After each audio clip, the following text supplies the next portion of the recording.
24 इस कारण बोल रहा है कि रीनीट के चांसेस हैं। न्यूज़पेपर पढ़ा मैंने सुबह सुबह, ठीक है, रुको मैं लेके आता हूं न्यूज़पेपर की रिपोर्ट।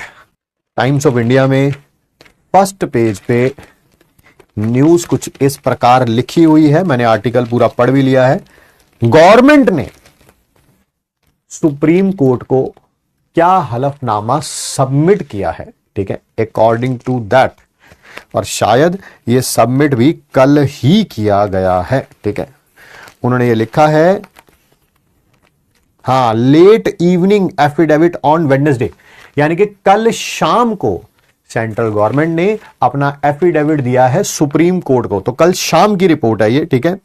गवर्नमेंट ने कहा है कि हमने जो नीट के रिजल्ट का एनालिसिस कराते हैं, 2023 में भी कराया था, लास्ट ईयर जो हुआ था, इस साल भी कराया है। कितने बच्चों का कराते हैं हम? टॉप 1,40,000 बच्चों का। काउंसलिंग में फायदा किन बच्चों को होता है? जिनकी सीट मिलने की प्रोबेबिलिटी होती है, कोई सी भी सीट मिलने की प्रोबेबिलिटी होती है, दैट इज 1,10,000। हम डाटा एनालिसिस लास्ट ईयर से ही करा रहे हैं, 2023 में भी कराया हमने, 2040 में भी कराया। किसका? एक टॉप 1,40,000 का।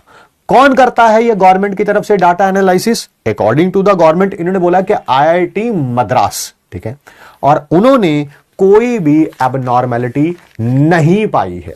ये गवर्नमेंट का एफिडेविट है जो कि ऑब्वियसली कोर्ट में गया है, उसके ऊपर जो भी डिसीजन होगा वो देखा जाएगा, ठीक है। बट मैं आपको बता रहा हूं कि गवर्नमेंट ने ये बोला है कि, और ये भी बोला है कि क्या कहें अब, ठीक है, NTA says no paper leak in Patna. Paper leak हुआ ही नहीं है पटना है। उनसे पूछा गया कि ये मार्क्स कैसे इंक्रीज हो गए फिर, वही ना, एंड उन्होंने बोला उसके दो रीजन दिए हैं। एक तो 25% रिडक्शन हुआ है सिलेबस में, ठीक है, एंड बहुत ही कम चांसेस हैं कि कोई मैल प्रैक्टिस हुई हो, कोई गड़बड़ हुई हो, ठीक है।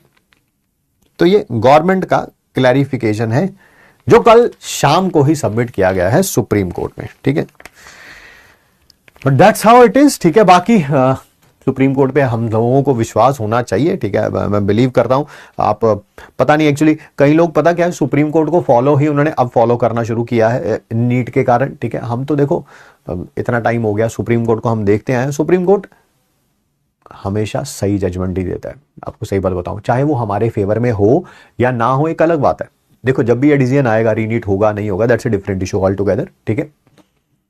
एंड मेरा ये मानना है, एटलीस्ट मतलब मिनिमम जितने भी सेंटर हैं जो कि शक के दायरे में है, ये मेरा मानना है। देखिए मैं एक इंडिविजुअल हूं, मैं कोई PW का स्पोक्स पर्सन नहीं हूं, ठीक है। मेरा ये मानना है एटलीस्ट कि जो सेंटर शक के दायरे में है, चाहे उसमें एक भी ऐसा बच्चा है जो शक के दायरे में है, ठीक है, उन सेंटर पर तो कम से कम रीनीट करवाई लो, है ना। अभी देखा नहीं आपने वो 1500 कुछ बच्चों का जो रीनीट हुआ है ग्रेस मार्क्स वालों का, उनमें से कई ऐसे बच्चे हैं जो एग्जाम देने ही नहीं गए।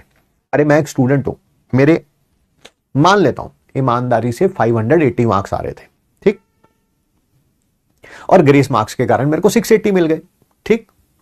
अब 580 आ रहे थे, देखो बच्चा तो मैं अच्छा हूं, इसमें तो कोई दो राय है नहीं, और मुझे रीनीट का मौका मिला, ठीक है, तो यार मैं पेपर देने तो जरूर जाऊंगा, ठीक है। ठीक है, हो सकता है 680 ना आए, 580 ना आए, कोई 620 आ जाए, 570 आ जाए, 645 आ जाए, कुछ भी आ जाए, ABC व्हाटएवर दैट इज, ठीक है, बट मैं एग्जाम देने तो जाऊंगा ही जाऊंगा। और अगर मैं एग्जाम देने ही ना जाऊं, ठीक है, तो फिर साफ पता चल रहा है कि कहीं ना कहीं कुछ ना कुछ गड़बड़ तो है, ठीक है, कहीं ना कहीं कुछ गड़बड़ तो है। तो कम से कम जो सेंटर शक के दायरे में है ना, वही रीनीट करवा लो यार, ठीक है। कुछ बच्चे कह रहे हैं हमारे सेंटर में हुई है, कुछ चीटिंग हुई है, ठीक है। हाँ मैं कह रहा हूँ कहाँ कहीं पर अगर शक है, पहले तो ग्रेस मार्क कितने बच्चों को दिए? आपने बोला 1500 बच्चों को दिया, आपने कोई डाटा वाटा तो दिया नहीं, हमें दो कम से कम, सबके साथ डोमेन में रखो, सबको क्लैरिटी हो, ठीक है, सबके लिए फायदा हो यार। एक फ्री एंड फेयर एग्जाम होता है तो obviously sanctity of the institution जो भी है वो बढ़ती है यार, सबको अच्छा लगता है, ठीक है। बट कहीं ना कहीं कुछ ना कुछ ऐसा होता है तो सबको बुरा लगता है। ऐसा नहीं है कि एग्जाम जो है वो लीक होने से किसी को अच्छा लगा होगा, किसी को अच्छा नहीं लगा होगा। Nobody means